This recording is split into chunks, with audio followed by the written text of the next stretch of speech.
What's up, everybody? Welcome back to the channel. Today we got the new Retay Ace R. Today we are doing two different things. We got brand new chokes, we got some #2 Salt Creek steel, and we got a pattern board at 35 yards. I have in my hands, look at that right there. What? I know, jealous. Yeah, I'm jealous too. So I have 3 brand new kick chokes. This is the Smoke series. This is number 5, number 10, and 15.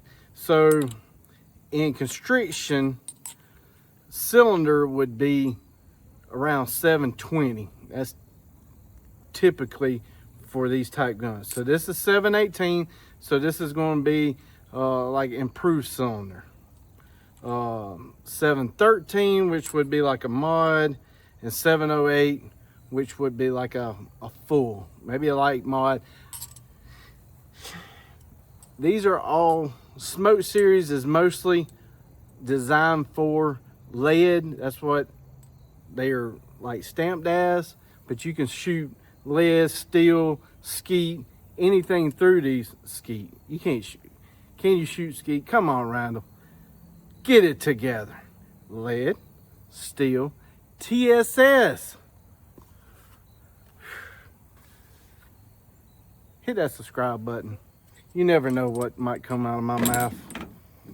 I picked 35 yards because we're shooting Salt Creek #2s. This is steel.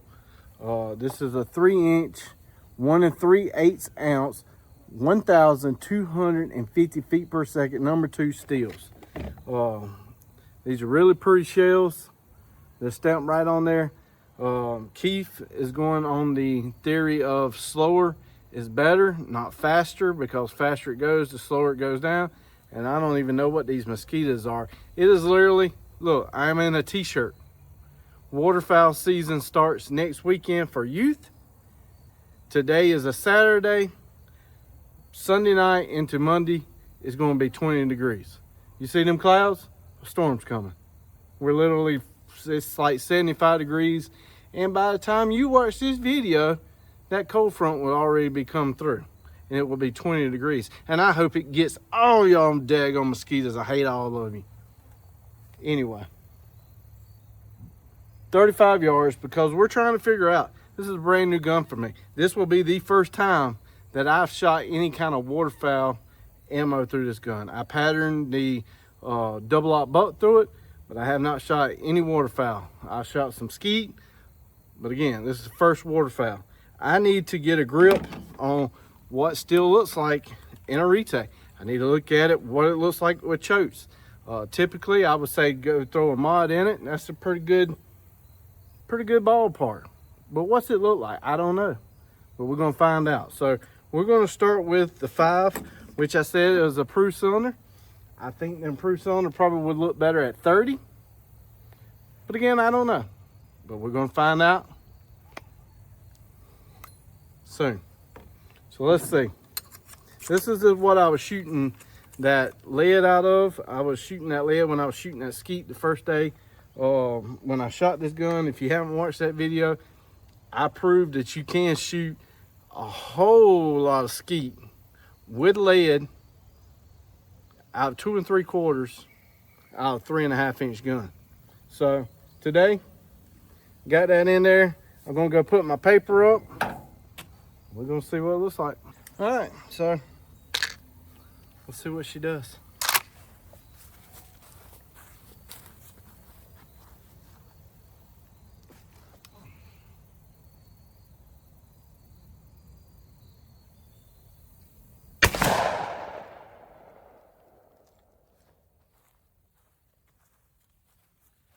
Also, this is the first time that I've shot this shotgun since I shimmed it.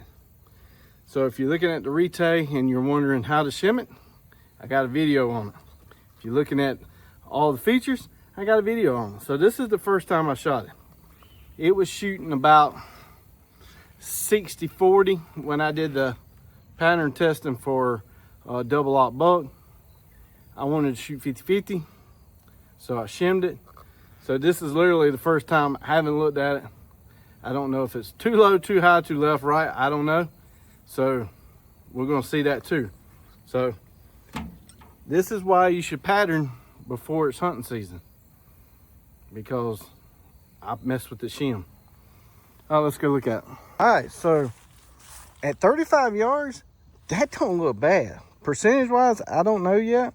But I definitely could tell that shimming it did bring that a lot lower. I might need to shim it a little bit towards the right. You'll see it more once I get it colored up. But Salt Creek number 2's choke number 5, there's 162 pellets in that shell. Let's get them counted up.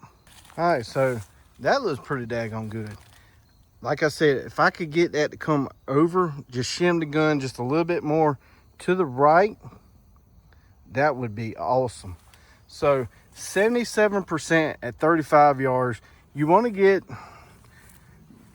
about that, sometimes 80%. But again, that's like improved cylinder. Like I said, if I could just get these few pellets that were right here over to the right, I think I definitely got it shimmed up 50-50 really good. Man, I can't wait to see what the next choke looks like. Remember, the improved cylinder, I think this would be awesome at 30. Like I said, 30 yards, it definitely would be tighter because 5 yards closer. But the next choke, let's go look at it. All right, so that was like the improved cylinder, especially for steel. So that one was a 7/18 constriction. We're now going to a 7/13, so it's definitely going to be tighter. Let's see what it looks like. So I reset the paper. We're at 35 yards.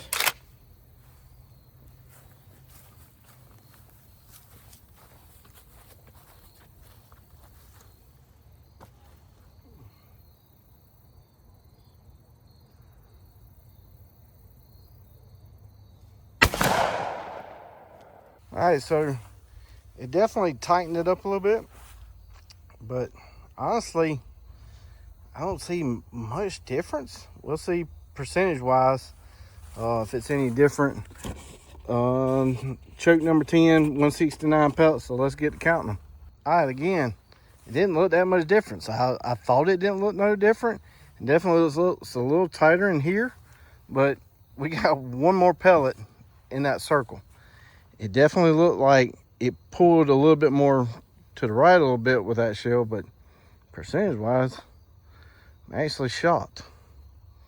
Let's go try another choke. All right, so that was a 7/13. So we are now doing the 15, and this is a 7/08. Well, let's see what it looks like. Got a new paper down there.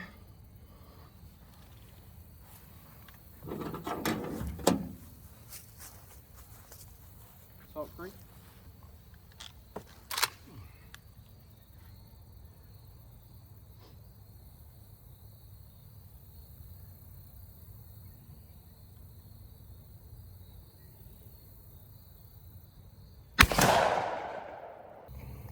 Okay, that was definitely the wrong direction.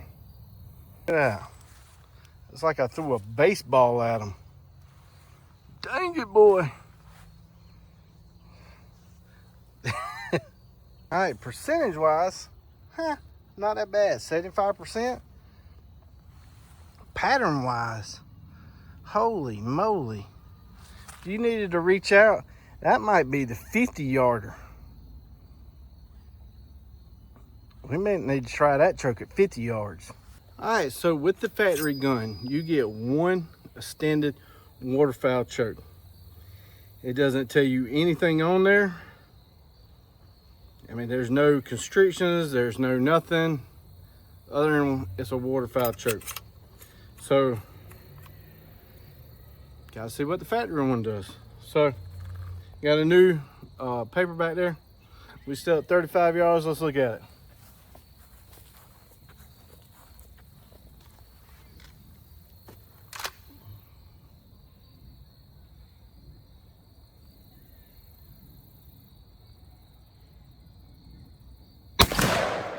All right, first impressions walking up, it looks like it's in between that 10 and 15 compared to chokes on the kick side. Let's get them counted up.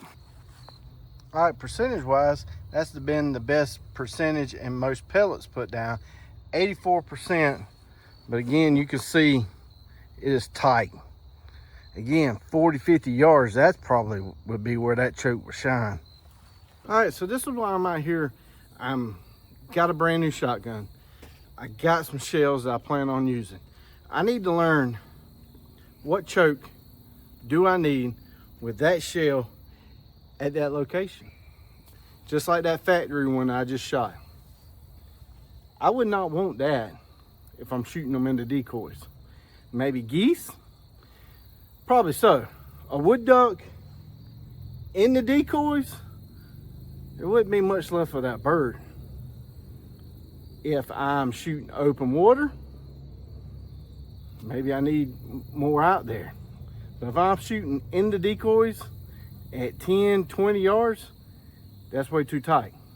So just like what I'm doing, I'm getting out here, I'm experimenting. Okay, well this choke is what I need if I'm shooting a pond and they're gonna be up close. Well, I might want that if I'm shooting geese in a field.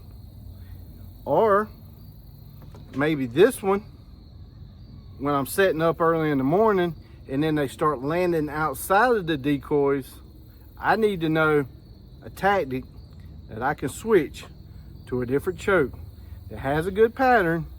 It's just extremely tight. You imagine that pattern that's about that big at 35 yards at 10 or 15, and you're literally going to be blowing wood ducks apart. But sandhill crane, haha. But like I said, I'm learning here. I come from knowing a lot about Invector Plus chokes, and these chokes are completely brand new to me. But the first two chokes, 100%, the first two chokes would have worked great. I really like that first choke. The second choke, I think, didn't see much improvement. The third choke, definitely further, kind of like the factory one, further. But next video, I am going to be using the same shotgun with 4 different brands of steel. We're gonna see what steel looks like. Different manufacturer, different speeds. So y'all hit that subscribe button, and I'll see y'all on the other side of the cold front. See ya. I want to take a second out of this video to tell y'all every Wednesday at 8 p.m. Eastern Standard Time, we have a live. It's called the Waterfowl Den. We talk hunting, we talk turkey hunting, deer hunting, whatever hunting is in season, we talk about it. We have guests on, we have all kind of product reveals, interviews. So come check us out Wednesday at 8 p.m. Eastern Standard Time, and we'll see you then.